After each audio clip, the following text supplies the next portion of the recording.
Memories of your match with Bret Hart at WrestleMania 8 for the IC title. Ah, man.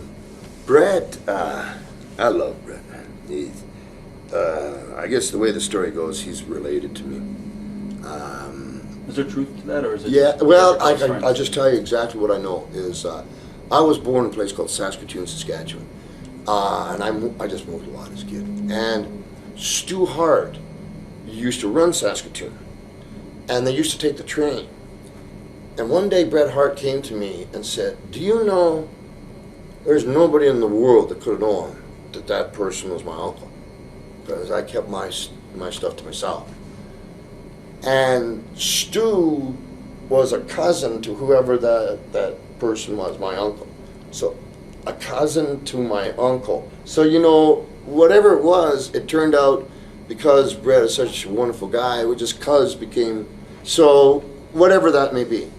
And I remember Bret coming in Toronto. I'll get to that match in Toronto, the very first appearance, and I think it was against a guy named the Spoiler, a real jerk off, man.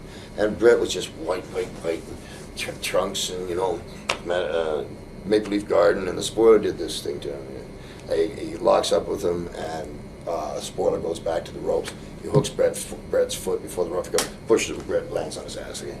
I'm watching poor Bret comes back from the thing. He's going to say like this. Come on, Roddy. Come on. Next time this asshole does that to you.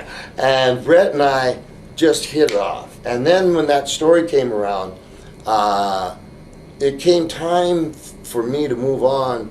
And if you're going to pass the torch, I can't think of anybody better than Bret Hart. As far as the match, we said hello for about 10 minutes, and that was it. The one thing that has always just been out there that people wanted to know, that as the match went along, he started bleeding, Bret. And I can tell you, I didn't lose that match, but I'll tell you a thing. And that got a lot of heat with the office.